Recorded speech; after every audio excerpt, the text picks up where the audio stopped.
El portacontenedores de 200 metros de eslora perdió contacto a 40 millas náuticas de la costa. La caja negra registró una última serie de sonidos. Viento, el latido del motor, luego un sonido tenue, constante y melódico. El vigilante informó que alguien cantaba en el costado del barco antes de que el sistema de comunicaciones se cortara. No había otros barcos dentro del alcance del radar esa noche, ninguna llamada de socorro, solo una fina columna de humo que se perdía en la niebla marina. El informe de la investigación enumeraba la causa: mal tiempo, error humano. Pero en las actas internas, el oficial superviviente usó una sola frase: sirenas del mar. Ninguna criatura mitad pez, mitad humana, ni cabello mojado pegado al costado de madera. Solo mares negros, olas altas y sonidos a los que el cerebro exhausto comienza a asignar formas.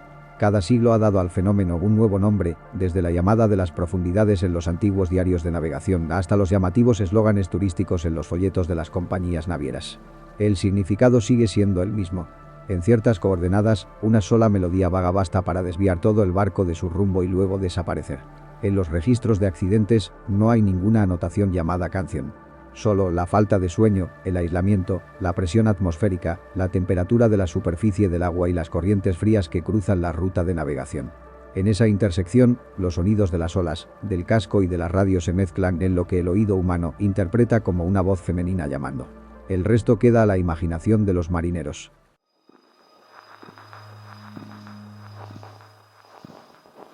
Parte 1. Expediente del fenómeno SIRENS of the SEA en los sistemas de datos marítimos modernos. La expresión Sirens of the SEA no aparece como un concepto oficial. Está dispersa en notas al margen, en correos internos, en informes de experiencias de navegación que circulan de forma limitada entre quienes han perdido un buque o casi lo han perdido en determinadas coordenadas. En ese contexto, Sirens of the SEA no señala a una criatura. Señala a un conjunto de circunstancias. Aguas peligrosas, condiciones acústicas anómalas y el estado mental de las personas después de pasar demasiado tiempo sobre la cubierta. Los expedientes de siniestros muestran un denominador común sencillo. Antes de que el buque pierda el control, quede sin gobierno o choque contra un arrecife, casi siempre existe un intervalo de varias horas o varios días en el que la tripulación registra cantos, voces, llamadas difusas en la zona de las bandas, fuera de la cubierta, en la popa o desde un espacio completamente vacío sobre la superficie del mar. Estos sonidos nunca se consignan oficialmente como causa. Solo aparecen en declaraciones complementarias, en la última anotación de un oficial de guardia, en una frase escrita a toda prisa en el margen del libro de turnos. Con el tiempo, esas líneas sueltas acaban agrupadas bajo una misma etiqueta: Sirens of the SEA. En el plano lingüístico, el uso de este término refleja una necesidad simple. El ser humano necesita un nombre para aquello que no puede controlar pero que está obligado a cruzar cada día. En el mar abierto no hay mojones, ni señales, ni vallas. El límite entre la zona segura y la zona con una probabilidad alta de muerte solo existe en los datos meteorológicos, en las cartas de bajos y arrecifes, en las capas donde se cruzan corrientes frías y cálidas. Cuando esas fronteras invisibles coinciden con fenómenos acústicos inusuales, los marinos eligen un nombre. En lugar de enumerar una lista de factores técnicos, dicen de forma breve: es un área de Sirens of the SEA. En algunos manuales de formación interna, esta expresión se usa como una advertencia corta. Evitar la ruta X en condición Y. Sirens of the SEA particularmente activa. No hay definición. No hay esquemas de una criatura medio humana medio pez aferrada a las rocas. Solo existe un entendimiento implícito. Cuando los parámetros de tiempo meteorológico, profundidad, corrientes, tráfico y estado de la dotación alcanzan cierto umbral, la probabilidad de accidente sube lo suficiente como para que los marinos veteranos consideren necesario un rótulo propio. Ese rótulo no pretende explicar. Pretende obligar al lector a detenerse. Si se mira el dato en bruto, Sirens of the SEA puede entenderse como una máscara lingüística que cubre un conjunto de condiciones muy concretas. Son zonas donde la orografía del fondo marino es abrupta, los bajos afloran cerca de la superficie, las corrientes de superficie y de profundidad se cruzan en ángulos desfavorables, el viento cambia de dirección bruscamente según la estación, la niebla densa reduce la visibilidad, mientras las rutas comerciales siguen pasando por allí por motivos económicos. En ese entorno, cualquier desviación mínima en el mantenimiento del rumbo, cualquier retraso en la reacción de la dotación o el más pequeño error en el análisis del radar bastan para sacar a un buque de decenas de miles de toneladas del corredor seguro. En cubierta, esas condiciones no solo se perciben como números, se convierten en sensaciones concretas. El casco vibra al ritmo del oleaje, el metal choca en las bodegas, el viento corta entre los cabos, el agua golpea la quilla en frecuencias bajas. Ese conjunto de sonidos, escuchado durante horas, genera por sí mismo un fondo acústico que fatiga el sistema nervioso. A ciertas frecuencias, la vibración del casco y el viento pueden interferir y formar bandas de sonido finas, regulares, cíclicas. El oído humano, diseñado para reconocer voces y melodías, empieza a interpretar esas bandas como algo familiar. Una estrofa, una voz femenina, un susurro que llama por el nombre. En los informes posteriores al accidente, estos detalles suelen omitirse o se recogen únicamente como ruidos anómalos. El lenguaje técnico no admite palabras como cantar, susurrar, llamar. Las sustituye por interferencia, ruido, vibración. Pero en el nivel de la información no oficial, esos términos fríos se traducen de nuevo a un lenguaje más cercano a la experiencia del oyente. Un oficial de puente anota viento extraño por la banda de babor, suena como alguien cantando. Un marinero de guardia nocturna escribe sensación de que alguien llama desde la popa, sin nadie a la vista al comprobar. Esas frases no tienen entidad suficiente para convertirse en prueba, pero bastan para instalar la sensación de que el buque atraviesa un lugar estadísticamente sucio en términos de siniestralidad. Sirens of Tesea, en este caso, es una forma abreviada de nombrar ese conjunto de sensaciones. En algunas navieras, el término se usa en las sesiones de intercambio de experiencias como una especie de código. Cuando un capitán le dice a su sucesor que esta ruta, en esta temporada, tiene unas Sirens of Tesea muy desagradables, la frase no habla de leyendas. Habla de que ese trayecto ya ha registrado varias pérdidas de carga, varios casi abordajes con pesqueros, varias guardias nocturnas en las que la dotación ha reportado fenómenos que el radar no explica. También deja entrever que, en esas zonas, el cerebro humano tendrá que trabajar por encima de lo habitual para distinguir qué es sonido de máquina, qué es viento y qué es una señal real que requiere respuesta. La parte más peligrosa del fenómeno reside en que nunca aparece solo. Sirens of Tesea siempre va acompañado de factores perfectamente cuantificados. Turnos prolongados, falta de personal, presión por mantener la velocidad comercial, tiempo peor de lo previsto, mantenimiento pospuesto de equipos. Esos elementos no resultan atractivos de relatar, pero son los que empujan al buque hacia el borde del accidente. El canto, si existe, solo es un subproducto. Sin embargo, en la memoria de quien lo vive, ese subproducto es a menudo lo que queda grabado con mayor nitidez. En tierra, la expresión Sirens of Tesea se reutiliza con otro propósito. Campañas de promoción de destinos de costa, cruceros y excursiones al atardecer toman prestado el término para evocar romanticismo y una pizca de peligro controlado. En los folletos aparece junto a copas de vino, pantalones y uniformes blancos de marinero. Aquí, Sirens of Tesea deja de ser una advertencia. Se convierte en eslogan. Se desprende del contexto de las cintas de las cajas negras y de las fotografías de restos flotando. Pero la capa de significado original no desaparece del todo. Solo se desplaza hacia abajo, convertida en una sombra que la mayoría de turistas no ve. El desfase entre ambos usos, expediente de siniestros por un lado, marketing por otro, añade una capa de inquietud al fenómeno. Sobre la misma lámina de agua, hay personas que permanecen en la cubierta de un carguero, forzando la vista a través de una niebla espesa, tratando de distinguir si lo que oyen es un pedido de auxilio o simplemente el viento torsionando el metal. A poca distancia, en la cubierta de un crucero, turistas alzan sus copas y escuchan el golpe del oleaje contra el casco como un efecto de sonido relajante. Al diseñar el itinerario, alguien etiqueta ese tramo de mar como ruta Sirens of Tesea para vender una experiencia con cierto matiz de misterio.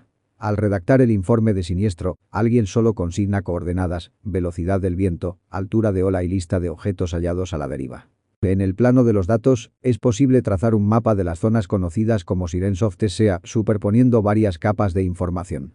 Rutas de navegación, densidad de accidentes, condiciones meteorológicas, reportes de la tripulación. Ese mapa no dibuja el rostro de un ser. Muestra áreas de agua donde personas, tecnología y naturaleza se encuentran en un estado de tensión constante. Allí, cualquier error mínimo en la percepción del sonido puede derivar en una decisión equivocada. Un ruido interpretado como llamada puede sacar a alguien de una posición segura, hacerle resbalar sobre una cubierta mojada y desaparecer más allá de la borda. Un tono monótono y persistente que el cerebro traduce en melodía puede retener a una persona demasiado tiempo a la intemperie, reduciendo su capacidad de reacción cuando suena una alarma auténtica. Sirens of Tesea, en ese sentido, es una zona gris entre la física y la percepción. No necesita una criatura para existir. Solo necesita olas, viento, metal, niebla y un cerebro humano desgastado por turnos acumulados, por el ruido continuo de los motores, por la repetición infinita de la línea del horizonte. Cuando todos esos elementos coinciden en el espacio y en el tiempo, cualquier sonido puede convertirse en invitación. Y en el mundo marítimo, una invitación a destiempo suele ir acompañada, meses después, de una coordenada enmarcada en rojo en el mapa anual de siniestros. En la documentación de formación oficial se elige otro enfoque. Se enseña a los marinos a reconocer los signos de fatiga, se fijan mínimos de horas de descanso, se exige la revisión periódica de auriculares y sistemas de comunicaciones, se define el procedimiento a seguir cuando se escuchan sonidos no identificados desde el exterior de la cubierta. Esas páginas rara vez utilizan la expresión Sirens of the Sea, pero intentan controlar exactamente lo mismo. La capacidad del cerebro de generar significado a partir del ruido y el riesgo que eso supone en el mar. Entre esas capas de texto seco, la expresión Sirens of the Sea sigue existiendo como una línea fina en el margen. No tiene definición jurídica. No aparece en leyes ni en normas técnicas. Solo aparece allí donde las personas hablan entre sí sobre aquello que les inquieta. En ese lugar, deja de ser el nombre de una leyenda. Es el nombre propio que los que viven del mar le han dado a la sensación de que algo invisible espera siempre al borde de la zona segura, usando el propio ruido del buque para llamarlos un poco más cerca.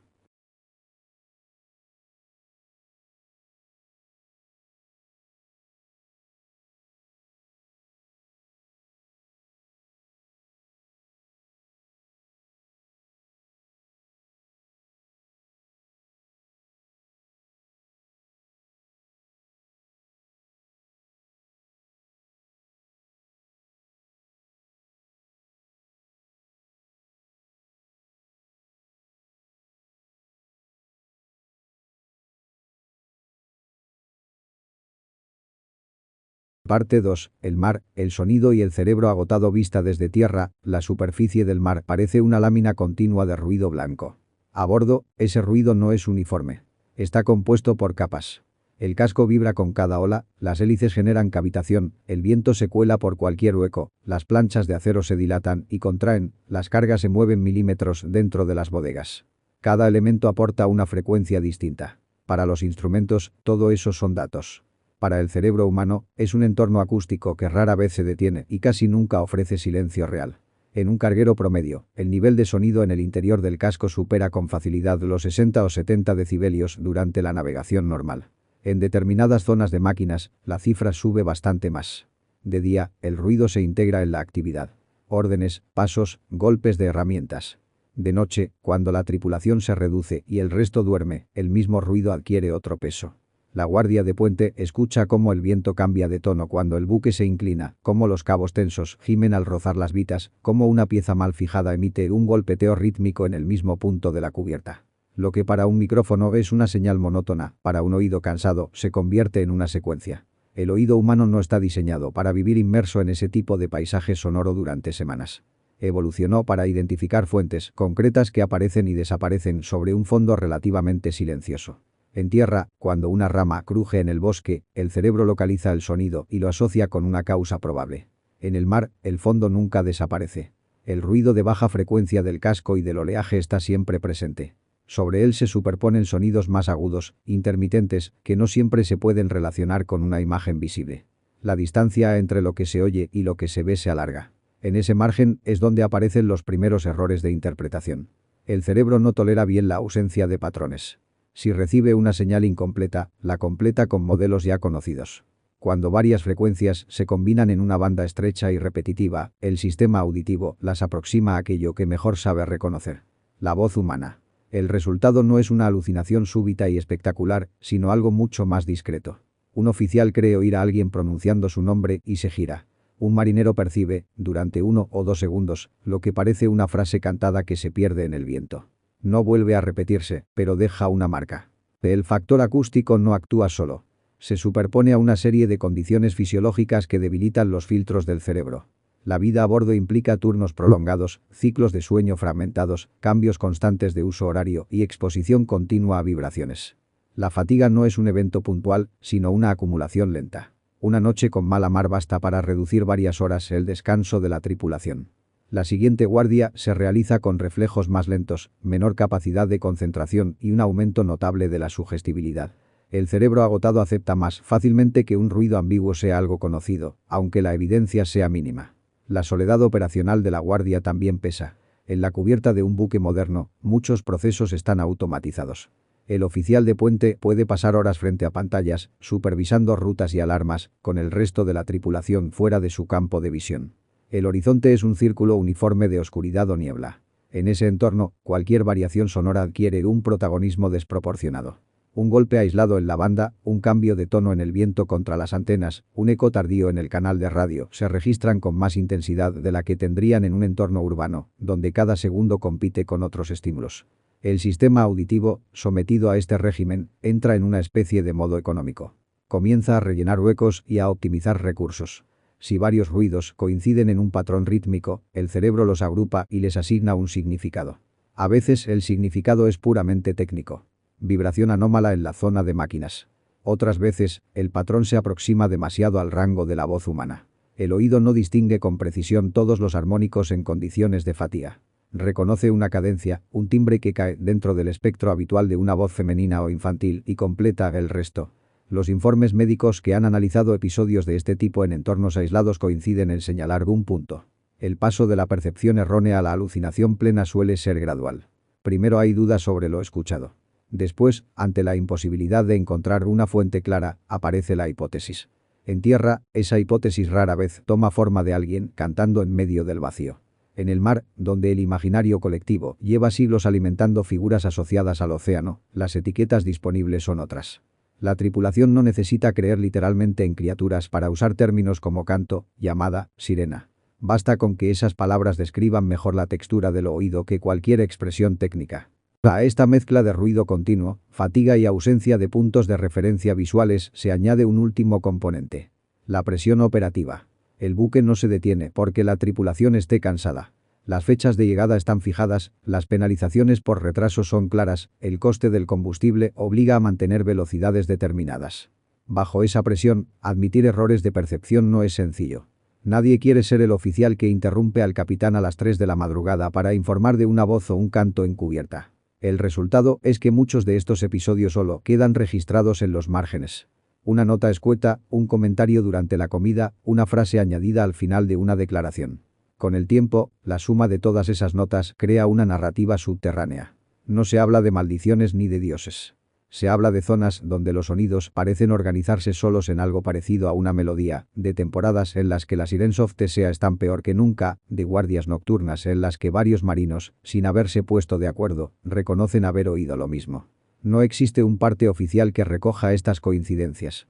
Existen, en cambio, historias que circulan de tripulación en tripulación, adaptadas a cada ruta, pegadas a determinadas coordenadas. Allí donde el mapa de datos marca un incremento en la siniestralidad, el mapa oral añade un matiz acústico y le da nombre. En ese sentido, el fenómeno Sirens of Thesea no puede entenderse sin el cerebro humano como componente central. No se trata solo de olas y metal, sino de un órgano obligado a permanecer alerta durante horas en un entorno monótono y agresivo. La biología empuja al cerebro a buscar patrones y significados, incluso cuando sería más seguro aceptar que, en determinados momentos, el ruido es solo ruido. Cada vez que el oído decide que una combinación de frecuencias suena demasiado a voz como para ignorarla, el fenómeno da un paso más. No hacia el terreno de lo sobrenatural, sino hacia el terreno de la decisión humana. Parte 3. Casos de estudio en rutas marítimas. Los expedientes oficiales rara vez admiten términos ambiguos. Sin embargo, detrás de cada tabla de datos hay secuencias concretas de horas, decisiones y percepciones. Cuando se examinan varios incidentes en los que aparece, de forma discreta, la alusión a cantos o voces, el contorno del fenómeno Sirens of Thesea se hace más nítido. No surge de un único gran desastre, sino de una serie de episodios medianos, casi todos resueltos con conclusiones técnicas frías. A continuación, 3 casos reconstruidos a partir de patrones recurrentes. Caso 1, carguero en el Atlántico Norte. Un buque portacontenedores de bandera europea abandona un puerto del norte a finales de invierno. El plan de viaje lo lleva a cruzar una zona conocida por sus temporales rápidos, donde las borrascas se desplazan a gran velocidad de oeste a este. La tripulación es reducida pero experimentada. La ruta se ha realizado decenas de veces sin incidentes destacables. En la tercera noche de travesía, el parte meteorológico anuncia un frente más intenso de lo previsto. El capitán decide mantener el rumbo, ajustando la velocidad para minimizar el impacto del oleaje. A medida que la presión baja, el mar se levanta. Las olas golpean el casco con un ángulo que obliga al buque a cabecear. En el puente, el oficial de guardia y un timonel supervisan la situación. La visibilidad se reduce. El radar se llena de ecos falsos generados por la espuma y la lluvia. En la banda de babor, el viento comienza a silbar a través de una estructura lateral mal alineada. El sonido no es un aullido continuo, sino una secuencia de notas breves que suben y bajan de tono, siguiendo la oscilación del barco. En el registro de guardia consta una anotación simple. Silbido irregular en banda de babor, posible interferencia con antena secundaria. Minutos después, el timonel comenta, sin levantar la voz, que el viento parece cantar. No se abre ninguna discusión. No se considera un dato relevante. Sin embargo, 20 minutos más tarde, el mismo timonel corrige el rumbo unos grados de más al intentar compensar una racha. La maniobra, sumada a una corriente transversal más fuerte de lo previsto, desplaza al buque fuera del eje del corredor recomendado. La desviación no se detecta de inmediato. El oficial de guardia está ocupado filtrando ecos en el radar y comprobando que ninguna embarcación menor se cruce en la trayectoria. Cuando la alarma de sonda indica un fondo menor de lo esperado, ya es tarde para una corrección suave. La combinación de velocidad, ángulo y oleaje hace que el casco golpee una elevación del fondo que figura en la carta, pero cuya posición exacta se ha modificado con los años por la dinámica sedimentaria. El choque no parte el buque, pero daña un compartimento y obliga a reducir la marcha y solicitar asistencia. En el informe final se habla de un error en la apreciación de la corriente, de un exceso de confianza en una ruta conocida y de una supervisión incompleta de la sonda. La anotación sobre el silbido del viento permanece en el libro de guardia como un detalle sin relevancia jurídica. Entre la tripulación, en cambio, el episodio se recuerda de otra forma. Como la noche en la que la banda de babor se puso a cantar minutos antes de que el buque se saliera del corredor seguro. En conversaciones posteriores, más de un marino mencionará ese tramo del Atlántico con la etiqueta de Sirens of Thessaea. Caso 2. Buque de investigación en un estrecho con niebla. Un pequeño buque de investigación oceanográfica trabaja en un estrecho con tráfico intenso. Su misión es desplegar instrumentos de medición en una zona donde se superponen corrientes superficiales y profundas. La operación requiere mantener el buque casi estático respecto al fondo durante varias horas, ajustando continuamente la posición con la ayuda de propulsores laterales. Es primavera, la temperatura del agua es baja y los bancos de niebla son frecuentes. En la madrugada del segundo día de trabajo, la niebla se cierra hasta reducir la visibilidad a unos pocos metros. El radar muestra una constelación densa de ecos. Cargueros que cruzan el estrecho, pesqueros costeros, remolcadores, embarcaciones menores sin identificación clara. La guardia de puente mantiene una escucha constante en el canal de VHF asignado al tráfico local. Las voces de otros capitanes y prácticos llenan el fondo de la sala de control. En un intervalo de relativa calma, cuando ningún buque grande se aproxima al área inmediata, la tripulación escucha en el altavoz de radio una secuencia de sílabas suaves, como si alguien cantara una melodía sin palabras. El nivel de señal es bajo, la voz parece filtrada por ruido estático. El oficial de guardia pide que se repita el mensaje. No hay respuesta. Ningún indicativo llama al buque de investigación. La grabadora de comunicaciones registra el fragmento, pero al reproducirlo en diferido el sonido se confunde con el ruido blanco de fondo. Nadie logra determinar si se trató de un mensaje mal emitido, de interferencias o de una mezcla de señales superpuestas. Minutos después, el sistema de posicionamiento dinámico detecta un ligero desplazamiento del buque fuera del área prevista. El responsable de la operación decide corregirlo manualmente. La maniobra coincide con la aproximación de un remolcador que entra en el estrecho a mayor velocidad de la recomendada, intentando recuperar retraso. Durante varios minutos, ambos buques navegan en rutas convergentes, separados por una niebla que impide el contacto visual. Solo el último ajuste de rumbo, activado tras una alarma de proximidad, evita una colisión en ángulo. El expediente del incidente menciona la niebla, el exceso de velocidad del remolcador y la complejidad del tráfico en la zona. No menciona la secuencia de sonidos escuchada previamente en el canal de radio. En las entrevistas posteriores, algunos miembros de la tripulación la evocan de forma ambigua, como si alguien estuviera tarareando dentro del ruido. Para ellos, el recuerdo se asocia al estrecho entero, etiquetado desde entonces como un lugar donde las Sirens of Thessaea se cuelan por la radio cuando la visibilidad cae a cero.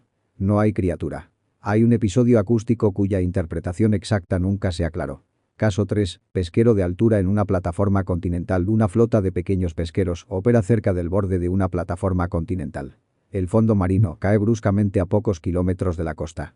Las corrientes ascendentes traen nutrientes, los bancos de peces son abundantes y la competencia por el espacio de trabajo es alta. Las embarcaciones pasan muchas noches en la zona, con tripulaciones reducidas y rotación limitada de turnos. En una de esas campañas, un pesquero en particular empieza a acumular incidentes menores. Herramientas que desaparecen temporalmente, redes que se enredan de forma inusual, pequeños golpes contra objetos flotantes no identificados. Nada de eso justifica abandonar el área, pero crea un clima de irritación y cansancio. Las guardias nocturnas, realizadas por 2 hombres en cubierta mientras el resto duerme en un espacio reducido y mal ventilado, se alargan más de lo estipulado. Una noche de mar relativamente tranquilo, uno de los marineros afirma haber oído una voz femenina llamando desde la oscuridad, cerca de la amura de estribor.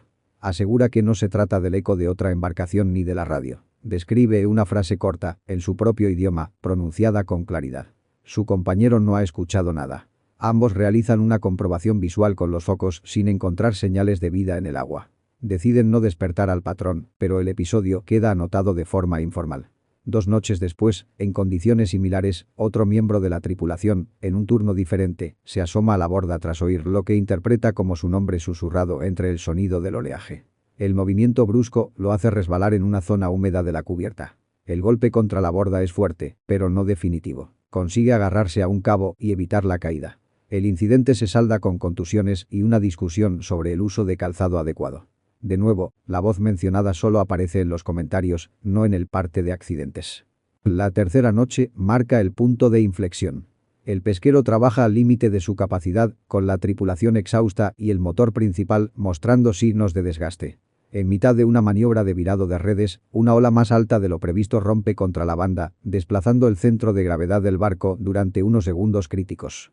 Uno de los marineros, de pie en una posición insegura, pierde el equilibrio y cae al agua. El rescate se complica por la oscuridad y la corriente. El cuerpo no se recupera. El informe oficial atribuye la muerte a una combinación de fatiga, incumplimiento de normas de seguridad encubierta y condiciones de mar moderadamente adversas. En las conversaciones privadas, la secuencia de episodios auditivos previos se organiza en otro relato. Para la flota que opera en ese borde de plataforma, esa franja concreta de mar pasa a considerarse un lugar donde las Sirens of Tesea llaman por el nombre y piden un cuerpo, aunque nadie pueda demostrar qué se oyó realmente. De nuevo, el fenómeno no reside en una entidad externa, sino en el modo en que varios incidentes acústicos aislados se integran en una tragedia. Estos 3 casos, aun siendo distintos en escala y contexto, comparten un patrón. Antes del evento crítico, existe un periodo en el que la percepción del sonido se desvía de lo esperable. El viento canta en las estructuras, la radio arrastra fragmentos de melodías, las olas parecen articular sílabas. Ninguno de esos elementos figura como causa en los expedientes. Todos aparecen, sin embargo, en la memoria de quienes estuvieron allí. Es en esa distancia entre el documento y el recuerdo donde la etiqueta Sirens of Tesea encuentra su lugar. Para el observador externo, la explicación es suficiente con la suma de factores técnicos y humanos. Fatiga, presión operativa, diseño de rutas, mantenimiento. Para quienes han pasado noches enteras sobre una plancha de acero rodeada de agua, esa suma adopta un rostro acústico. No necesitan ver nada sobre la superficie. Les basta con saber que, en determinados tramos de mar, el ruido parece organizado de forma demasiado precisa como para ser ignorado. Llaman a ese patrón como sus predecesores llamaron a otras cosas que no podían medir. Con un nombre propio y una metáfora. Esta vez, el nombre no se asocia a cuerpos híbridos ni a mitologías formales, sino a una estadística de errores que converge en ciertos puntos del mapa. En la práctica, Sirens of Tesea actúa como un recordatorio encubierto. Allí donde la etiqueta circula, los marinos tienden a aumentar la vigilancia, a desconfiar de las primeras interpretaciones que les ofrece el oído, a revisar 2 veces la información de la sonda y del radar. La paradoja es evidente. Un término que parece aludir a algo irracional acaba reforzando conductas racionales. La tripulación no teme a una criatura. Teme a su propia capacidad para oír una canción dentro del ruido y seguirla un grado más de lo debido.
Parte 4. Del expediente al folleto turístico. La misma masa de agua que genera informes secos de siniestros también produce imágenes pulidas para campañas publicitarias. En la superficie, no hay diferencia. Un horizonte plano, un atardecer sobre el mar, una sucesión de olas que golpean la costa o el casco de un buque. La diferencia reside en la forma en que se narra. En un lado del archivo, la lámina de agua aparece asociada a coordenadas, velocidades de viento y alturas de ola. En el otro, a cócteles, sonrisas y promesas de desconexión. Entre ambos extremos, la expresión Sirens of TSEA se desplaza y cambia de función. Las primeras apariciones del término en materiales de promoción no llegan desde los departamentos de seguridad, sino desde las agencias encargadas de vender el mar como producto. El océano se presenta como escenario. Un lugar capaz de ofrecer belleza y riesgo en dosis calculadas. El riesgo real no es comercializable. No se puede anunciar una ruta mencionando el número exacto de naufragios o las veces que la niebla ha obligado a detener las operaciones. Lo que sí se puede vender es una versión destilada de esa tensión. Una sensación de misterio controlado, una promesa de emociones enmarcadas por protocolos y salvavidas. En ese contexto, Sirens of TSEA funciona como un puente. La etiqueta, nacida en el lenguaje informal de quienes trabajan sobre el agua, se convierte en un recurso para quienes la venden desde tierra. En los folletos de cruceros, puede aparecer junto a fotografías de parejas apoyadas en la borda, mirando un horizonte perfectamente tranquilo. El texto sugiere que hay algo irresistible en esa llamada del mar, algo que empuja a abandonar la rutina y embarcarse. La palabra sirens no apunta a una criatura concreta, sino a una fuerza difusa que seduce y arrastra, presentada ahora como algo deseable.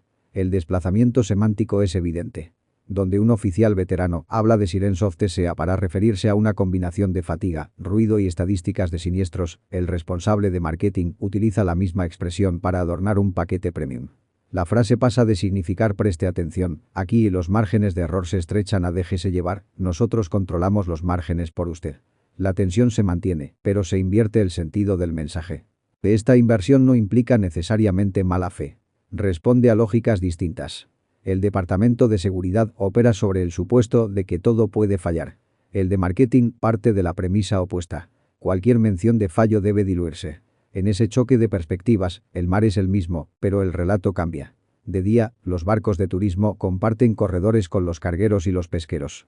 De noche, cuando las luces de cubierta se atenúan y el ruido de las máquinas se esconde tras música ambiente, la distancia entre los dos mundos se vuelve casi absoluta. Para una parte de los pasajeros, el océano es un decorado insonoro detrás del cristal del camarote. Para quienes permanecen despiertos en el puente de mando, sigue siendo un entorno operativo que no admite distracciones. En algunos casos, la misma ruta que acumula episodios incluidos en la categoría oficiosa de Sirens of TSEA es la que se vende después como experiencia imprescindible. Un estrecho con niebla recurrente y tráfico denso puede describirse como paso mítico entre continentes. Una franja de plataforma continental con corrientes complejas se presenta como lugar ideal para avistar fauna marina. El lenguaje suaviza los bordes. El léxico de la seguridad, zona de riesgo, corredor estrecho, visibilidad reducida, se reescribe como paisaje indomable y mar de carácter impredecible. El resultado no es una mentira directa, sino una omisión sistemática. El relato turístico necesita simplificar. Necesita separar luz y sombra y dejar la sombra fuera del plano. Los pocos elementos oscuros que se permiten entrar adoptan formas estilizadas. Una mención a antiguas leyendas de marinos, una referencia vaga a cantos que, según se dice, se escuchan solo en noches de mar calma. Se trata de guiños que extraen estética de un material cuya materia prima es, en origen, la pérdida de control. Ese proceso de estilización alcanza también a la imagen. La iconografía de las sirenas, alimentada por siglos de arte y literatura, se mezcla con la etiqueta moderna Sirens of TSEA. Las campañas visuales utilizan siluetas femeninas fusionadas con el mar, cabellos que se confunden con olas, cuerpos que emergen de la espuma.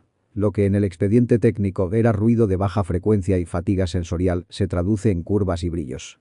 La abstracción estadística se encarna en posturas que remiten a la seducción.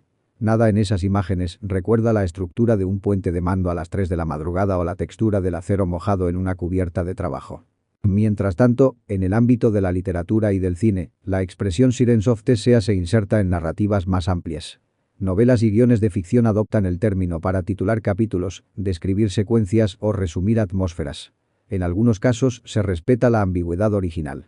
No se muestra criatura alguna, solo decisiones tomadas bajo presión en un entorno que parece susurrar al oído de los protagonistas. En otros, el término se adorna hasta recuperar elementos de la mitología clásica, con cuerpos híbridos y cantos imposibles de resistir. La frontera entre la realidad operacional y el mito se vuelve difusa a ojos del público general.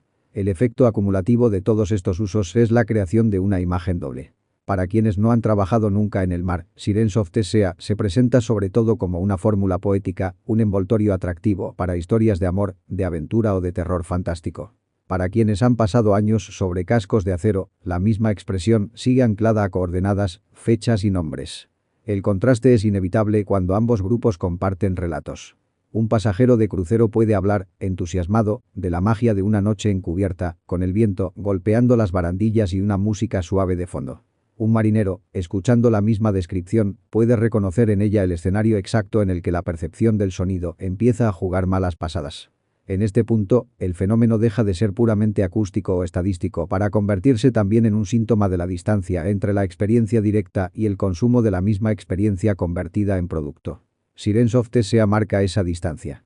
Es el mismo término en la boca de un jefe de máquinas que marca en el mapa un tramo de ruta donde no quiere sorpresas y en la tipografía de un catálogo que promete emociones al atardecer. A falta de una regulación específica sobre el uso de ese tipo de expresiones, la línea entre advertencia y reclamo queda en manos de quien escribe. El canal que observa este cruce de narrativas no necesita situarse en ninguno de los extremos. Basta con constatar el desajuste. Donde hay un eslogan, suele haber un expediente detrás. Donde hay una foto con copas y luces cálidas, suele haber un listado de incidentes menores, varado en un servidor, accesible solo para quienes necesitan aprender de él. Sirens of Tesea, entendida como etiqueta flotante entre ambos mundos, permite seguir el rastro de cómo una misma realidad física se traduce en mensajes opuestos según el interlocutor y el objetivo. Lección y punto de vista. El fenómeno Sirens of Tesea no requiere criaturas para mantenerse. Se sostiene con datos, con turnos de guardia, con errores de interpretación y con una industria que necesita vestir el mar con palabras que lo hagan deseable. En los expedientes, las causas se descomponen en categorías conocidas. Fallo humano, condiciones meteorológicas adversas, deficiencias en el mantenimiento, planificación de ruta inadecuada. En los relatos informales, la misma secuencia se condensa en una frase. Algo nos llamó. Desde la perspectiva de este canal, lo relevante no es decidir si esa frase es literal o metafórica.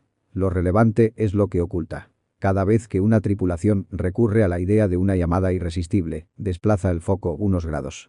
Del cansancio acumulado a lo largo de semanas, hacia un instante concreto en el que el oído cree reconocer una melodía. De la falta de personal encubierta a una voz sin origen claro.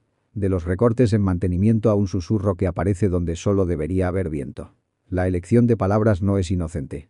Atribuir a la Sirens of Tesea aquello que, en realidad, procede de decisiones encadenadas reduce la responsabilidad visible.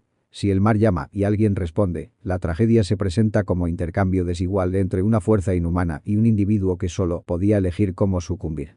Si, en cambio, se descompone la escena en elementos concretos, horas de sueño, reparto de tareas, calidad de la formación, estado del equipo de salvamento, la imagen se vuelve menos romántica, pero más útil. Las historias que este canal elige contar se sitúan precisamente en ese punto de fricción, donde la estética del peligro empieza a tapar la mecánica del mismo. Sirens of Tesea, entendida de forma estricta, es un nombre para referirse a un tipo de ruido organizado en un entorno hostil y a la tendencia del cerebro humano a seguir patrones, aunque estos conduzcan hacia zonas de riesgo.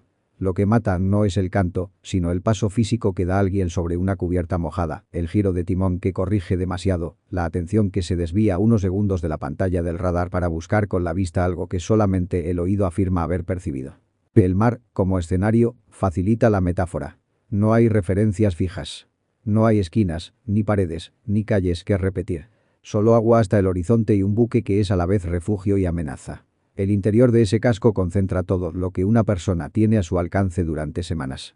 Trabajo, descanso, alimentación, ocio limitado.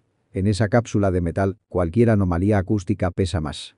Una nota que se repite en el viento puede significar una pieza suelta, una fisura, un problema en la estructura. O puede ser solo la consecuencia de una configuración particular de cabos y antenas. El cerebro, sin datos suficientes, elige una interpretación. La lección que deja Sirens of Tesea no es que existan cantos capaces de arrastrar a los marinos a su perdición. La lección es que, en entornos complejos, la percepción humana es un recurso tanto como el combustible o el acero, y que también se degrada. La seguridad no se limita a chalecos, botes y señales luminosas.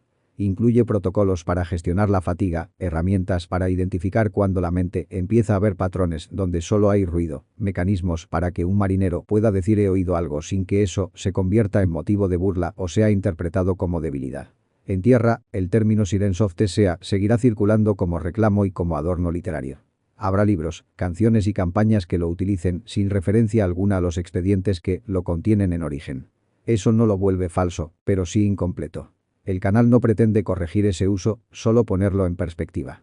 Cada vez que la expresión aparezca en un contexto amable, es posible recordar que, detrás de esa capa pulida, hay mapas con puntos rojos, listas de nombres y fechas en las que el mar dejó de ser un decorado.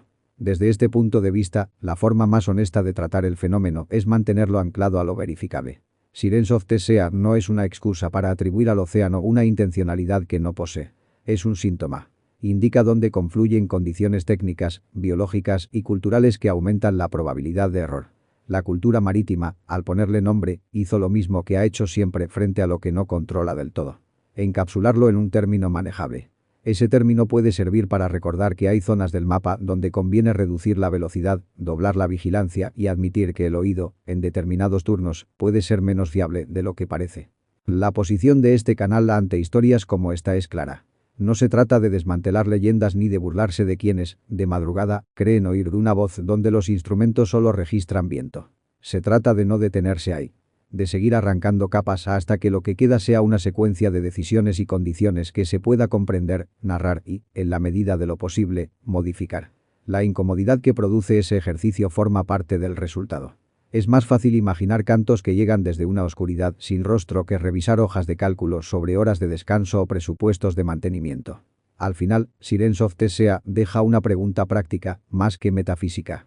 ¿Qué hace cada actor implicado con lo que escucha? La tripulación puede transformar un ruido inexplicable en una anécdota o en una alerta temprana, según el contexto institucional en el que se encuentre. Las empresas pueden decidir si ese tipo de relatos se archivan en un cajón o se incorporan a los programas de formación.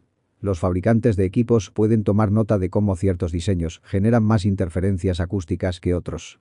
Y el público, desde una butaca o una pantalla, puede elegir si consume el mar como escenario limpio o si acepta que ese escenario viene con un reverso incómodo. El fenómeno no desaparece por ignorarlo ni por revestirlo de romanticismo. Tampoco se vuelve más peligroso por mirarlo de frente. Lo que cambia es la capacidad de respuesta. Mientras sigan existiendo rutas donde los expedientes acumulen pequeñas desviaciones y los relatos acumulen cantos sin fuente visible, Sirens of Tesea seguirá siendo un nombre útil.